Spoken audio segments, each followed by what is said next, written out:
दुलाराय जोंनि बे नबस्थि बियाब आफाद दुलाराय बाथौ गौथुमा बे नबस्थि एरियायावनो गायसनजानाय मोनसे थानसालि बे थानसालि गायसननायनिफ्रायनो दिनै 25 बोसोर जाबाय। अब्ला बे 25 बोसोर जानायनि थाखाय दिनै जोङो गोथार बाथौ सान फालिनायजों लोगोसे रुफाथि मायथाइ बेखौ जों फालिनाय जादों।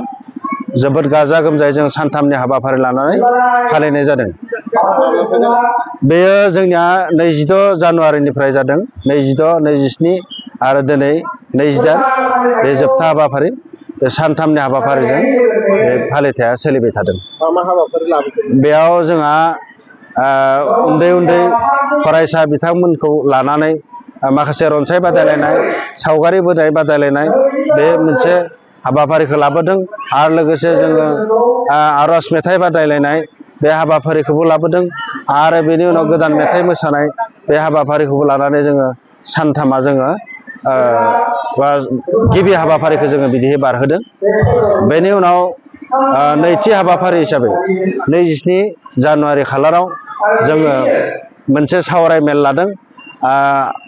माइनाव एबा आइजो बिथांमोननि आरो लोगोसे लाइमोन सेंग्रा सिख्ला बिथांमोननि मुङाव जोङो मोनसे सावरायमेल लादों। बेयाव जोङो फुंखा सुबुं महरै हांख्रायना लाबोनानै बिथांमोनखौ जोङो माने बिबुंथि लाखिहोनो जों हादों। नैथि सानखालि दिनै जोङो जोबथा हाबाफारियाव जोङो माने थानसालियाव गाजा गोमजायै आरज गाबनाय फुजा होनायनि अनगायैबो जोङो फुंनि समाव जोङो हारिमुआरि हानजा सुरनाय बे हाबाफारिखौ जों मावफुंनो हादों।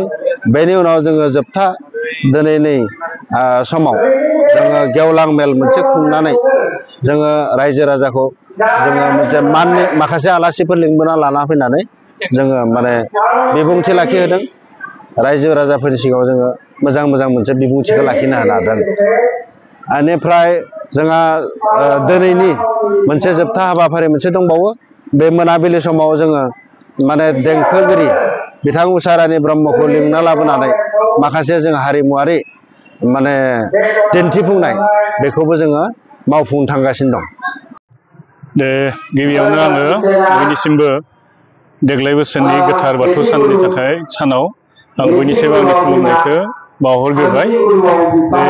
दिनै बे गोथार सानाव जोंनि बाक्सा जिल्लानि नयाबस्थि बियाबा बे जे फैयै बिथांमोना नै रुफाथि मायथाइ मोनफैदों। आरो बे रुफाथि मायथाइ मोनफैनायाव बिथांमोना नै दा बे फालिथायखौ रुफाथि मायथाइ फालिथायखौ खुंनो लादों। आरो बिदिनो सानथामनि हाबाफारि लानानै बिथांमोना खुंदोंमोन। आरो दिनै जाबाय बे गेवलां मेल। आरो बे गेवलां मेलाव आंबो सासे आलासि महरै बाहागो लानो मोननानै जोबोरै गोजोननाय मोनदों। दा जोङो बेखिनिखौ फोरमायनो हायो जे मोनसे समाव जों बर' समाजा धोरोमारि बिथिङाव जेसेबांखिनि जोंहा सांग्रांथि थानांगौमोन, धोरोमनि सोमोन्दै जिबायदि बुजिनाय थानांगौमोन, बेबायदि बुजिनाया जोंनिया गोसो गोरबोआव एसेबांखिनि जोंनि समाजनि सुबुंफोरनि गेजेराव जायगा मोनाखैमोन। जोङो मात्र इसोरखौ जोङो फुजिदोंमोन, फुजा खालामनानैल' ओरैनो जाब-जुबैनो जोङो एंगार हरदोंमोन। नाथाय खान्थिखौ फालिदोंब्लाबो बे धोरोमारि बिथिङाव बा धोरोमनिफ्राय जोंदि खायसे मिथिनांगौ दोङो, सोलोंनो गोनां दोङो, बे बिथिङाव जोंनि बर' सुबुङा एसेबांखिनि बेवहाय सहैयाखैमोन। बेनिफ्राय जि समनिफ्राय दुलाराय बाथौ गौथुमखौ गायसननाय जादों, बै समनिफ्राय जे फोसाबनायनि राहानि गेजेरजों बाथौ धोरोमखौ फोसाबनो लानानै धोरोमनि गेजेरावदि बा धोरोमनिफ्रायदि सुबुङा जिउ खुंलांनायनि, जिउ संसार दानायनि दि सोलोंथाइ मोननो हायो, बे बिथिंखौ दिनै बर'फोरा दांग्रोमनो मोनबाय। आरो बिदिनो जों नुनो मोनदों जे धोरोमनि सोमोन्दै मिथिनानै दिनै बर'फोरनि साननाय हनायफोरा गोबांखिनि साबखांबोनो हमदों।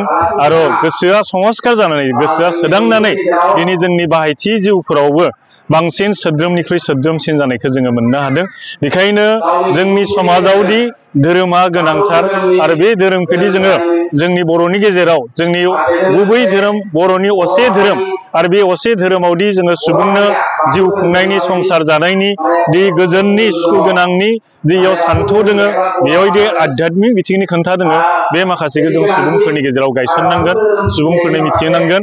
आरो बिदिनो जोङो बर'फोरनि समाजखौ माने सोद्रोमनिफ्राय सोद्रोमसिन गोनां बर' सुबुंफोरनि साननाय हनायफोरखौ जोङो गुरिनिफ्राय गुरिसिन खालामनो जोङो नाजानांगोन जोंनि गोसोनिफ्राय जायफोर जोंहा अगियान साननाय दोङोमोन अनागारि साननाय दोङोमोन जोंहा दुगानाय दोङैफोर खायसे गोसोखौ जोङो माने जिखिनि पार्थिब जिउनि थाखाय पार्थिब जिउनि थाखाय जोङो जायफोरखौ भगबादिखौल' जोङो खामालाबासिनो भगबादियावल'सो जोङो समफोरखौ एंगारालाबासिनो रंजानाय बाजानायखौल'सो जोङो अकल गोसोआव नागिरा लाबासिनो जिउआवदि जोंहा मावनो गोनां दोङो आरो जों जुदि जिउआव मोनजानो गोनां जायोब्ला रंजानो गोनां जायोब्ला जों देहानि मोनजानायानो जाथों जों गोसोनि मोनजानाय गोनाङानो जाथों बेखौ जुदि जोङो मोजाङै जुदि बेखौ जोङो रंजानो लुबैब्ला जोंहादि बेवहाय आध्यात्मिक बिथिंनि गेजेरजों सुखु गोजोनखौदि मोननो हायोखौदि मोजाङैसो रंजालांनो हायो बे खोथाखौ जोङो रायजो राजाफोरनो मिथिनो गोनां जोबोदखिनि गोनांथि दङ आरो बेखिनिखौनो जोङो दिनै दुलाराय बाथौ गौथुमा जों रायजोनि गेजेराव आवगायनानै बे खामानिखौ मावलांगासिनो दोङो आरो बिदिनो थानसालिफोरखौ लुफुंनायनि गेजेरजों थानसालियाव मोनसे इसोर सिबिनायनि जि मोनसे थासारिखौ मोनो गोहोमखौ मोनो बे बिथिंखौबो जों गोसो होनानै थानसालि फसंनाय गायसननाय बे हाबाफारिखौबो जोङो मावफुंनो थाखाय रायजो राजाफोरखौ खावलायनायाव आवगायलांगासिनो दोङो।